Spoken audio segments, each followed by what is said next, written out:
Tom Mitchell had always been a man who valued his independence above all else. At 62 years old, with weathered hands that told stories of decades spent working the land, he had built a life that most people could only dream of. His ranch, sprawled across 200 acres of prime Texas hill country where rolling pastures met ancient oak trees and crystal-clear streams, wound their way through limestone formations that had stood for millions of years. The ranch had been in his family. For 3 generations, his grandfather had purchased the original 40 acres back in 1923, when the land was nothing but scrub brush and rocky soil that nobody else wanted.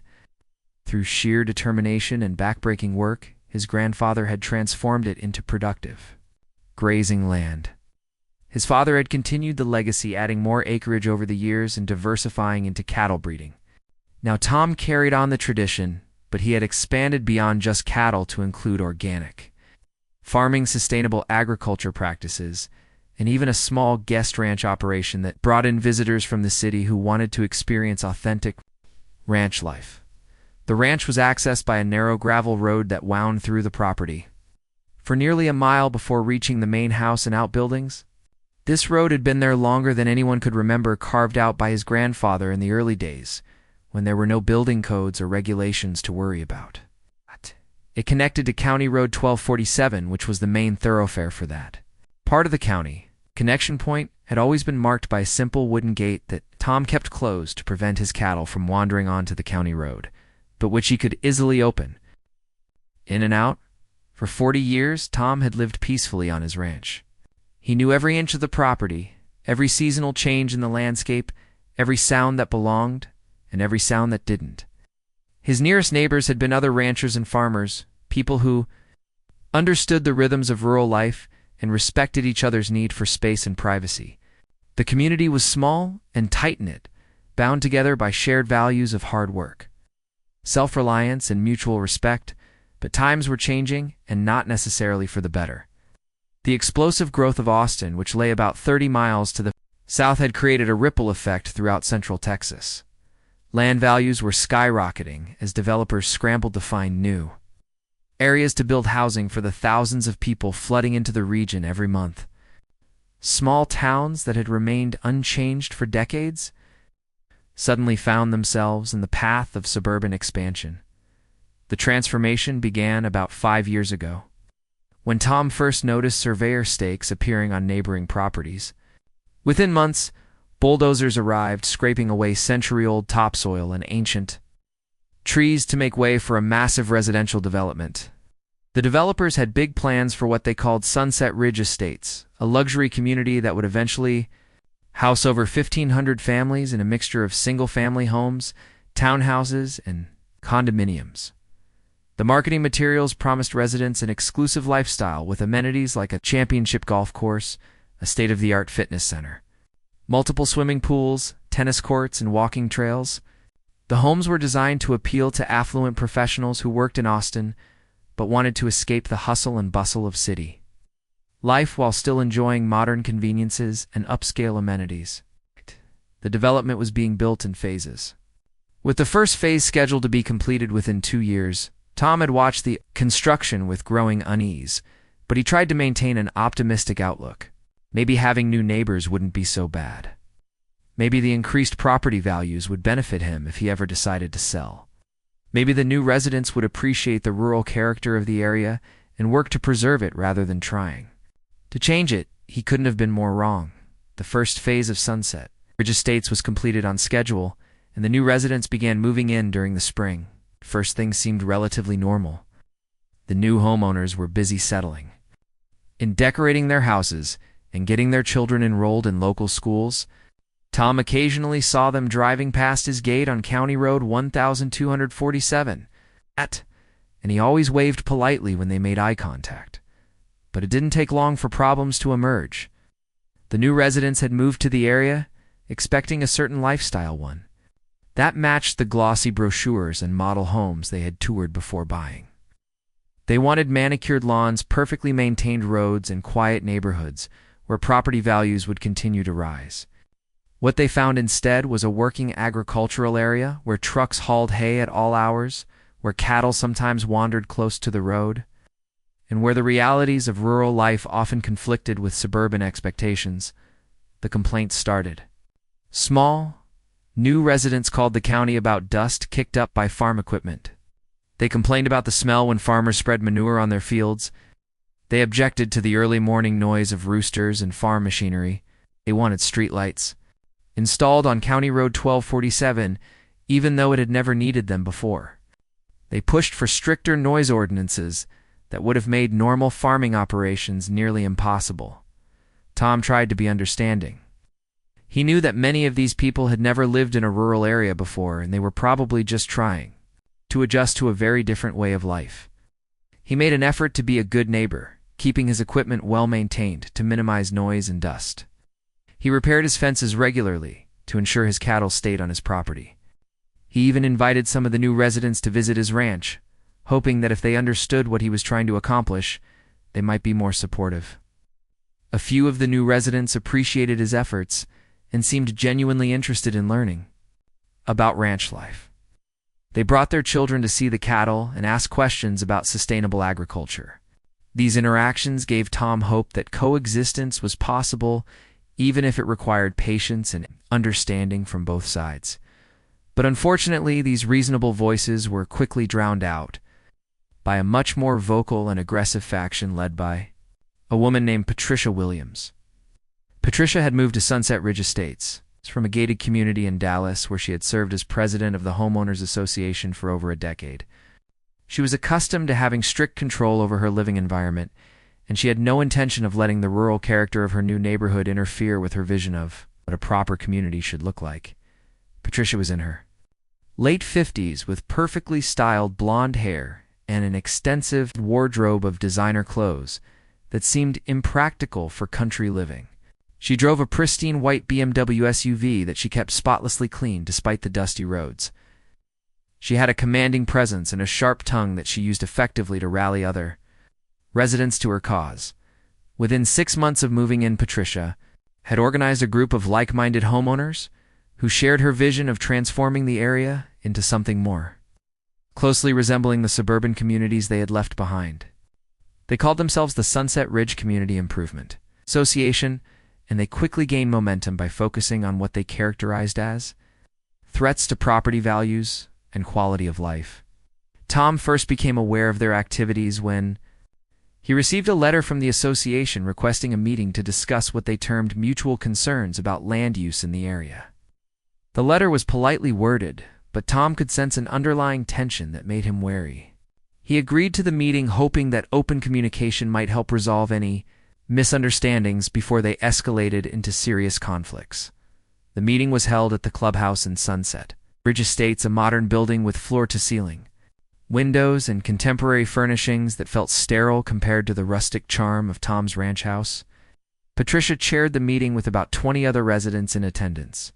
She had prepared an agenda and a presentation that outlined their concerns in great detail.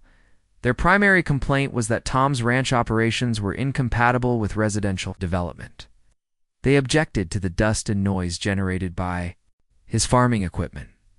They complained about the smell from his cattle operation, particularly during hot summer months. They were concerned about traffic on County Road 1247 caused by delivery trucks bringing feed and supplies to his ranch. They worried that his cattle might escape and damage their landscaping or pose a safety hazard to children playing in their yards. Tom listened patiently to their concerns and tried to address each one reasonably. He explained that he had been farming this land for decades, using methods that were both environmentally responsible and economically sustainable. He pointed out that his operations were legal and that he had always made efforts to be a good neighbor. He offered to work with them to address specific problems if they could identify practical solutions that wouldn't force him to abandon his livelihood, but it quickly became clear that Patricia and her supporters weren't really interested in compromise. What they wanted was for Tom to stop farming altogether and either sell his land to developers or convert it to some use that they found more compatible with their lifestyle expectations. When Tom politely but firmly explained that this wasn't going to happen, the tone of the meeting shifted dramatically. Patricia accused Tom of being selfish and inconsiderate. She suggested that his farming operation was a nuisance that was harming property values throughout the area.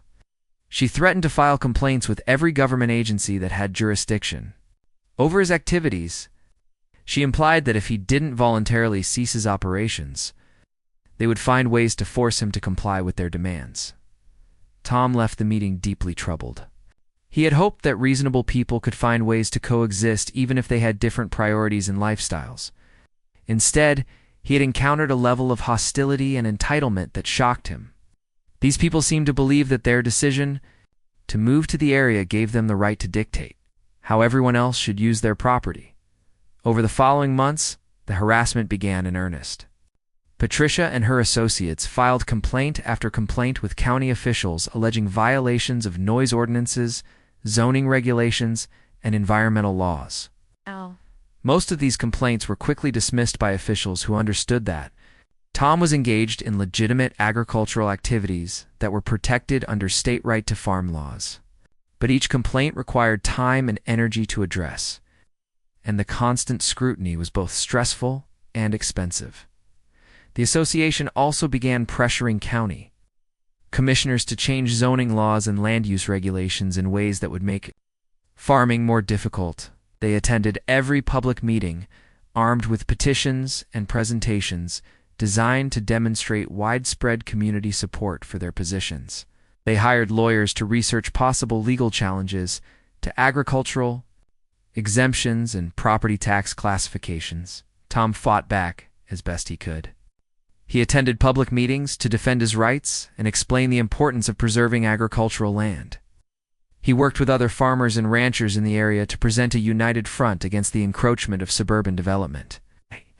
Consulted with agricultural extension agents and legal experts to make sure he was in full compliance with all applicable laws and regulations. But the stress was taking its toll. Tom had always prided himself on being able to handle whatever challenges came his way, but this was different. He was facing enemies who had virtually unlimited resources and who seemed determined to destroy his way of life simply because it didn't conform to their expectations.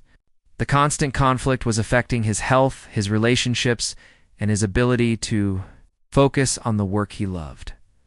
The situation reached a boiling point when Patricia and her associates convinced the county to establish a homeowners association with broad powers to regulate property use throughout the entire area, including Tom's ranch. This was accomplished through a complex legal maneuver involving the creation of a special improvement district that gave the HOA authority to enforce covenants and restrictions on all properties within its boundaries. Tom was blindsided by this development. He had never agreed to be part of any homeowners association, and he certainly hadn't consented to having his property subjected to restrictions that could interfere with his farming operations. But according to the lawyers he consulted, the legal procedures had been followed correctly, and he was now subject to the HOA's authority whether he liked it or not. The newly formed Sunset Ridge Homeowners Association wasted no time in flexing its muscles. Within weeks, Tom received a thick packet of documents outlining dozens of covenants and restrictions that would govern the use of his property. Many of these rules seemed specifically designed to make farming impossible, or at least economically unfeasible. The HOA banned the storage of farm equipment in areas visible from public roads. It prohibited the construction of new agricultural buildings without prior approval from an architectural review committee, restricted the hours when farm machinery could be operated, limited the types of activities that could be conducted within certain distances of residential properties. It required advance notice and approval for any activities that might generate dust, noise, or odors. Most troubling of all, the HOA claimed the authority to regulate access to properties within the district, including the right to approve or deny the construction of gates, driveways, and other infrastructure needed for agricultural operations. This provision seemed to threaten Tom's ability to maintain the gate that controlled access to his ranch from County Road 1247. Tom immediately hired a lawyer to challenge the HOA's authority over his property. The legal battle was complex and expensive, involving constitutional issues related to property rights, regulatory takings, and the limits of government power. Tom was confident that he would ultimately prevail, but he knew that the process would take years and cost tens of thousands of dollars that he could ill afford. While the legal challenge worked its way through the courts, Tom tried to continue his normal operations while complying with HOA rules that he considered both unreasonable and illegitimate. He moved equipment to less visible locations, even though this made his work less efficient. He adjusted his schedules to avoid violating noise restrictions, even when this conflicted with optimal farming practices. He submitted detailed plans to the Architectural Review Committee for routine maintenance projects that he had previously handled without anyone else's approval, but Patricia and her allies weren't satisfied with partial compliance. They seemed determined to find fault with everything Tom did, regardless of how conscientiously he tried to follow their rules. They filed violation notices for infractions so minor that they bordered on harassment. Property to conduct inspections. They threatened fines and legal action for activities that had been standard farming practices for decades. The breaking point came on a sweltering Tuesday morning in August when Tom discovered that someone had installed a heavy chain and padlock on his ranch gate overnight. A sign attached to the chain informed him that the gate had been secured by order of the Sunset Ridge Homeowners Association due to multiple violations of community covenants and restrictions. The sign included a phone number to call for information about remedying the violations and regaining access to his property. Tom stared at the locked gate in disbelief. He had been denied access to his own land, the property that his family had owned and worked for nearly a century. The gate that his grandfather had built was now secured with a chain and lock installed by people who had lived in the area for less than 2 years. It was an act of aggression so brazen and outrageous that Tom could barely comprehend what was happening. He called the number on the sign and reached Patricia Williams, who informed him in a coldly professional tone that the gate had been secured as an enforcement action under the HOA's authority to remedy violations of community standards. She explained that Tom would need to submit a comprehensive compliance plan addressing all outstanding violations, pay outstanding fines, and submit to regular inspections before access would be restored. When Tom demanded to know what specific violations justified such drastic action, Patricia rattled off a list of complaints that seemed to include virtually every aspect of his farming operation. His equipment was allegedly stored in prohibited locations.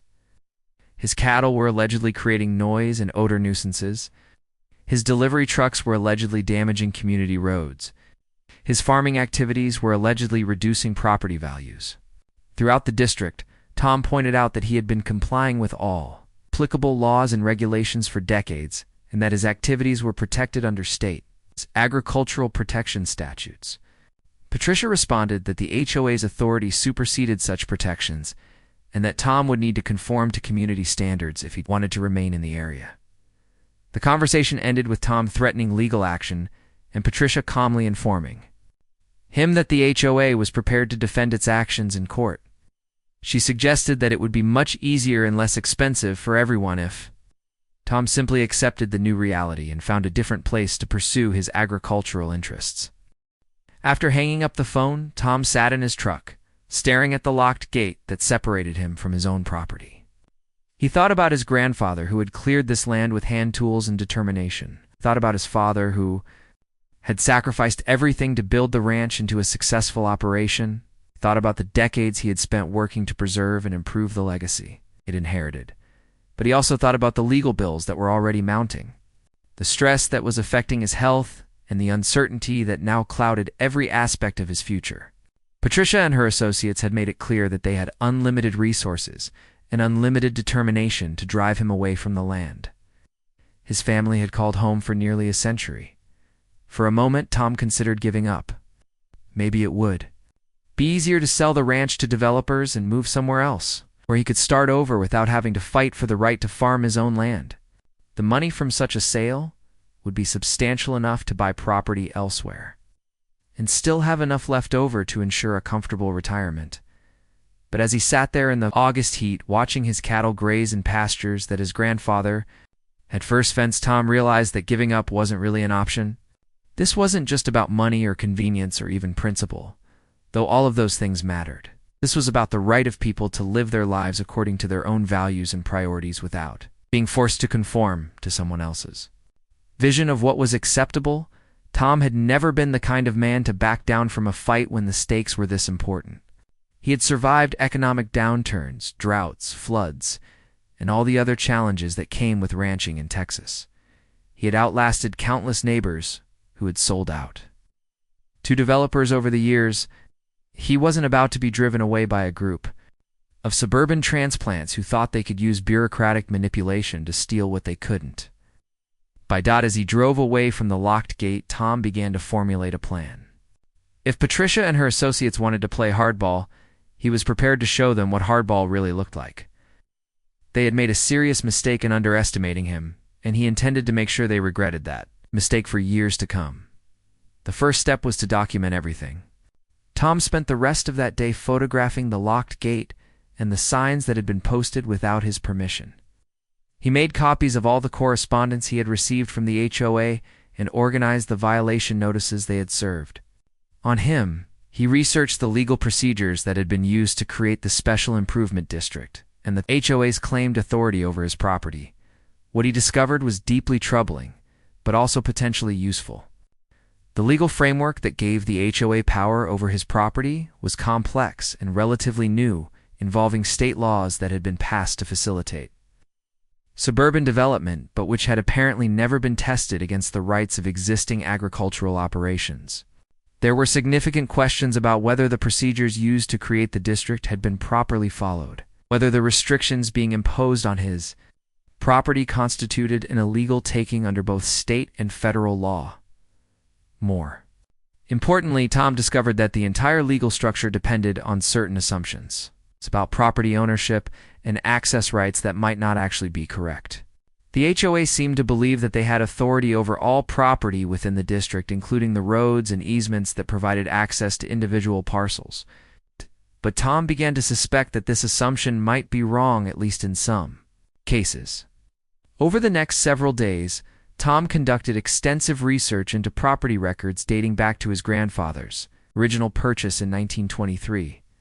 What he found was fascinating and potentially game-changing. When his grandfather had bought the original 40 acres, the deed had included not just the land itself, but also specific easement rights that provided access from the county road to the ranch property. These easement rights had been granted in perpetuity, meaning they could not be revoked or modified without the consent of the property owner who benefited from them. Moreover, the easements had been recorded with the county clerk decades before any of the surrounding development had been planned or built. This meant that Tom's access rights were senior to any claims that might be made by subsequent purchasers, including the developers who had built at Sunset Ridge Estates. As Tom dug deeper into the property records, he made an even more interesting discovery: the section of County Road 1247 that provided access to both his ranch and the Sunset Ridge development had originally been a private road built by his grandfather in the 1920s to serve the ranching operations in the area. The road had been dedicated to public use in the 1950s, when the county had agreed to take over maintenance responsibilities, but the dedication had been conditional on the road continuing to serve the agricultural properties that had originally justified its construction. This meant that Tom's right to use County Road 1247 was not just an ordinary public access, right, but was specifically protected as part of the original agreement that had created the public road in the first place. Any attempt to restrict his access would not only violate his easement rights, but would also potentially invalidate the entire legal framework that gave the county authority to maintain the road. But the most intriguing discovery came when Tom researched the exact boundaries of the Special Improvement District that had been used to create the HOA's authority. The district boundaries had been drawn to include all of the residential development, as well as his ranch property, but the legal descriptions were complex, and Tom suspected they might contain errors.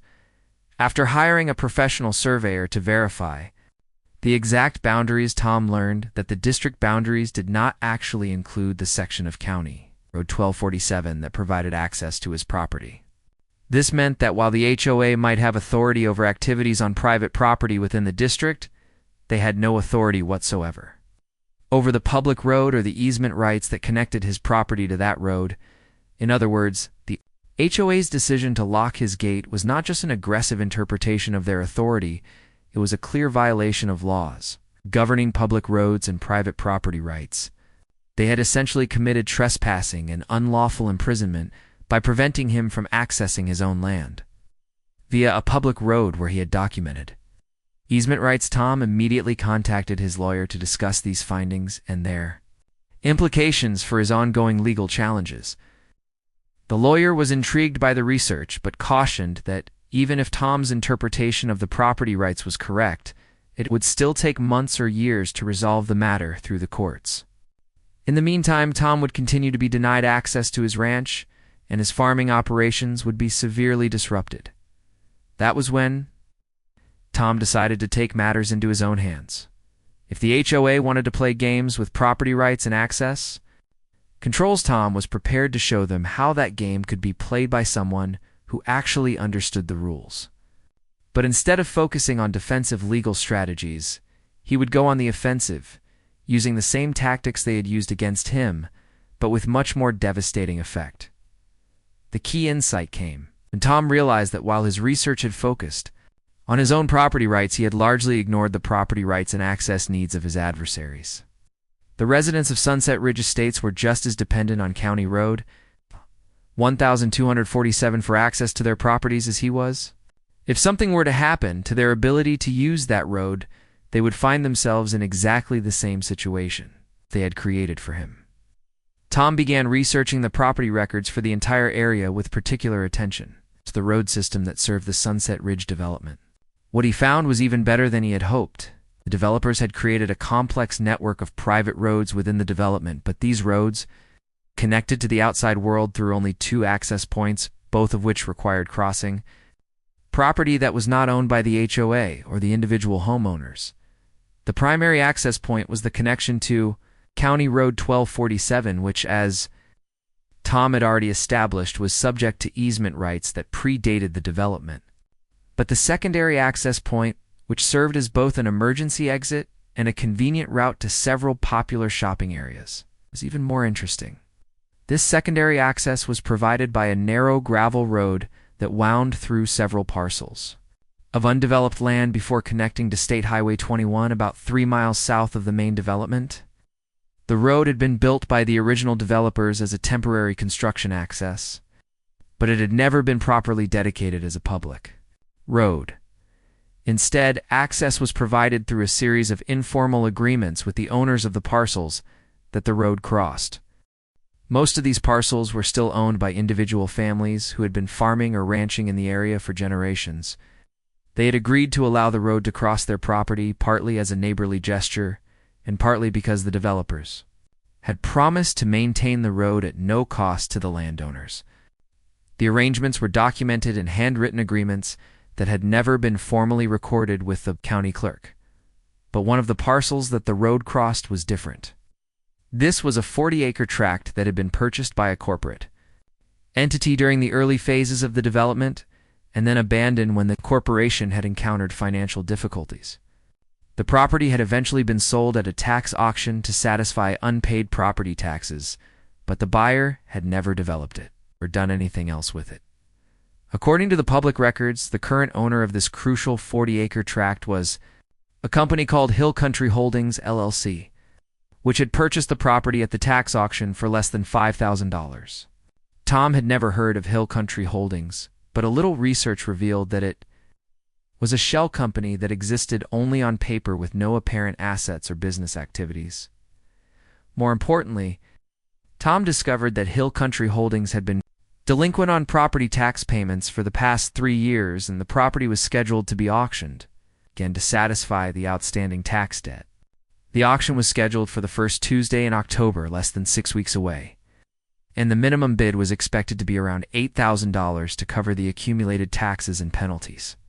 Tom realized that if he could purchase this property at the tax auction, he would own the land that the secondary access road crossed.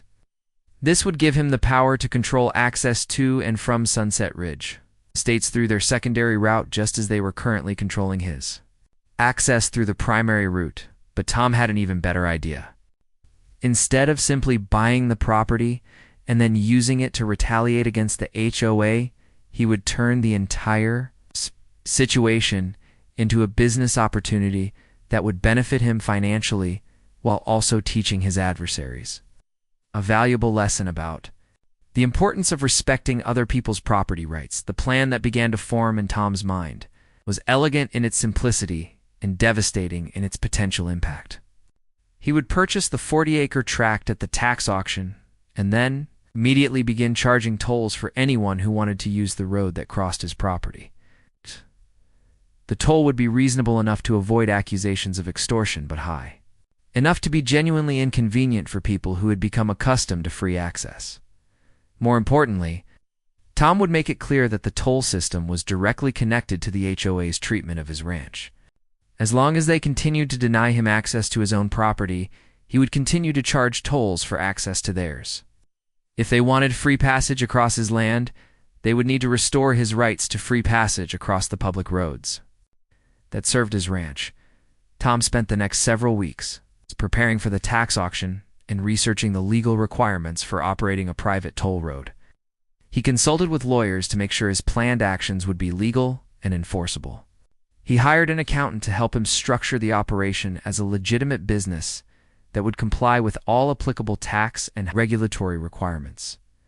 He also began quietly reaching out to other farmers and ranchers in the area who had been affected by the suburban expansion. Many of them had stories similar to his own about new residents who complained about agricultural activities and tried to use legal and political pressure to force changes in long-established farming practices. Tom realized that his fight with the HOA was part of a much larger conflict between two incompatible visions of how rural areas should be developed and managed. The tax auction was held on a crisp October morning at the county courthouse in the county seat, about 20 miles from Tom's ranch. Tom arrived early and positioned himself near the front of the small crowd that had gathered to bid on the various properties being offered. Most of the bidders appeared to be investors looking for bargain properties that they could renovate and resell for a profit. When the Hill Country Holdings property came up for bid, Tom was ready. The auctioneer started the bidding at the minimum amount of $8,400, and Tom immediately raised his hand. A few other bidders showed mild interest, but when Tom quickly escalated his bid to $12,000, the competition faded away. The property was knocked down to Tom for a final price of $12,200. As soon as the paperwork was completed, Tom drove to his newly acquired property to inspect the access road that crossed it. The road was in better condition than he had expected, a well-maintained gravel surface about 12 feet wide with adequate drainage and good sight lines. It would be perfect for his intended purpose. Tom immediately began implementing his plan. He hired a local contractor to install a gate across the road at the point where it entered his property, along with a small booth where he could collect tolls from users. He had signs made explaining that the road was now privately owned and that a toll would be charged for passage. He registered his new business as Hill Country Toll Services and obtained all the necessary licenses and permits. The toll structure Tom implemented was carefully designed to be legal, reasonable, and effective. He charged $5 per vehicle for residents of Sunset Ridge Estates and $10 per vehicle for all other users. Monthly passes were available for $25 for residents and $50 for others. Commercial vehicles and emergency services were charged higher rates based on their size and impact on the road to make the toll collection system as convenient as possible. Tom installed an automated gate that would accept cash, credit cards, or prepaid passes. Users could also pay online through a simple website that he had created for the business. The system was designed to minimize delays while ensuring that everyone who used the road paid their fair share of the costs associated with maintaining it. Tom made sure to publicize the new toll system well in advance of its implementation. He sent letters to all residents of Sunset Ridge Estates, explaining the situation and providing information about how to purchase monthly passes. He placed advertisements in the local newspaper and posted notices at local businesses that might be affected by the new toll road. The reaction was immediate and intense. Patricia Williams called Tom within hours of receiving her letter demanding that he abandon his toll system and threatening legal action if he proceeded with his plans. Tom listened politely to her threats and then calmly explained that he was operating a legitimate business on his own property in full compliance with all applicable laws. When Patricia accused him of retaliating against the HOA, Tom acknowledged that there was indeed a connection between the two situations. He pointed out that if the HOA was willing to deny him access to his own property through their control of his ranch gate, he was certainly entitled to charge for access to their properties through his control of their secondary road, Tom offered. Patricia, a simple solution to the entire conflict. If the HOA would remove the lock from his ranch gate and agree to stop interfering with his legitimate agricultural activities, he would be happy to provide free access across his toll road for all residents of Sunset Ridge Estates.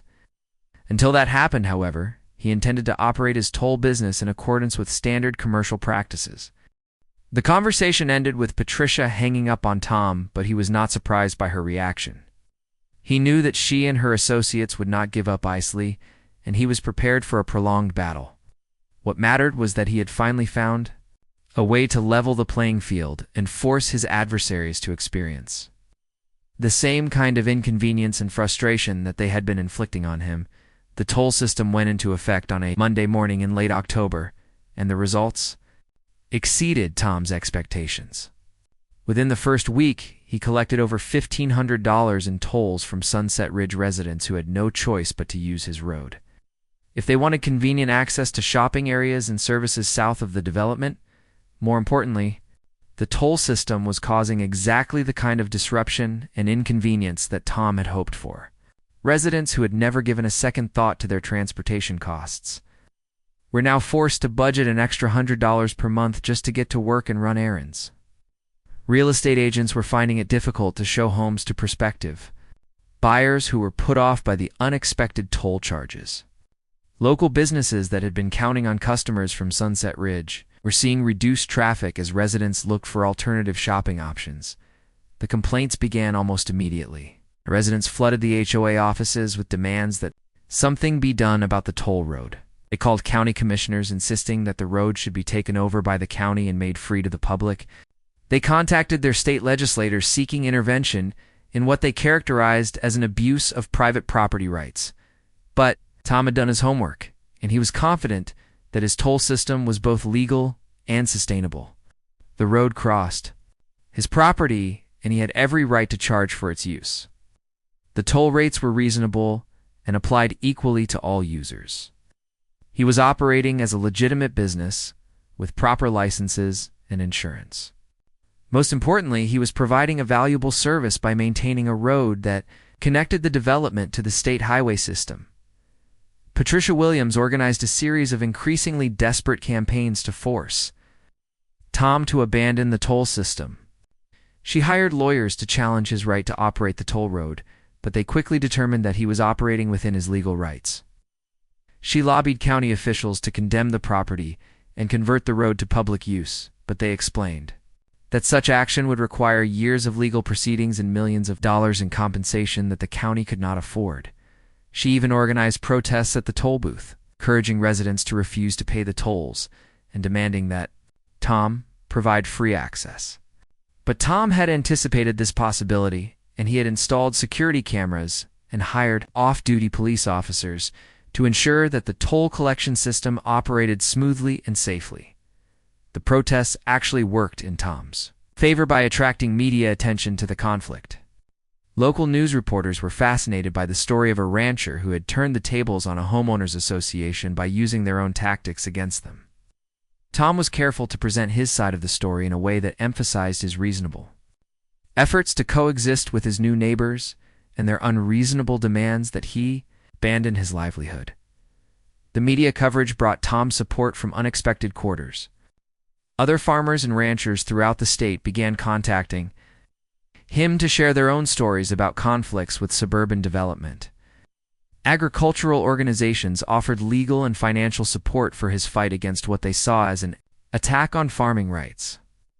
Even some residents of Sunset Ridge Estates privately expressed sympathy for his position while publicly supporting the HOA's efforts to resolve the toll road situation. As the weeks passed, it became clear that the toll Road was having a significant impact on life in Sunset Ridge Estates. Property values began to decline as potential buyers factored the toll costs into their calculations. Several families put their homes up for sale rather than deal with the ongoing inconvenience and expense. Local businesses that had been counting on customers from the development began to suffer as residents found alternative shopping locations that didn't require paying tolls. Most importantly, the toll road was costing the HOA money and political support. They were spending tens of thousands of dollars on legal fees trying to find ways to force Tom to abandon the toll system. They were facing increasing criticism from residents who blamed them for creating the situation in the first place by interfering with Tom's ranch operations. Some residents were even beginning to question whether the HOA's aggressive tactics had been necessary or appropriate. The pressure finally became too much for Patricia Williams and her supporters to ignore. In December, just 2 months after the toll system had been implemented, Tom received a phone call from the HOA's attorney requesting a meeting to discuss a possible resolution to the conflict. The meeting was held at a neutral location, a conference room at the county courthouse that was available to the public during evening hours. Tom brought his own attorney, and they were joined by Patricia Williams, the HOA's lawyer, and 2 other HOA board members who had not been involved in the original decision to lock Tom's gate.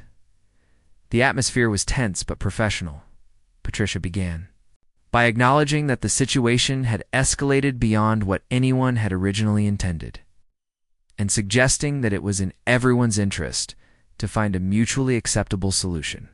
She proposed that the HOA would remove the lock from Tom's ranch gate and agree to stop interfering with his agricultural operations. If he would abandon the toll system and provide free access across his property, Tom listened carefully to the proposal and then responded that while he appreciated the offer, it didn't go far enough to address the underlying problems.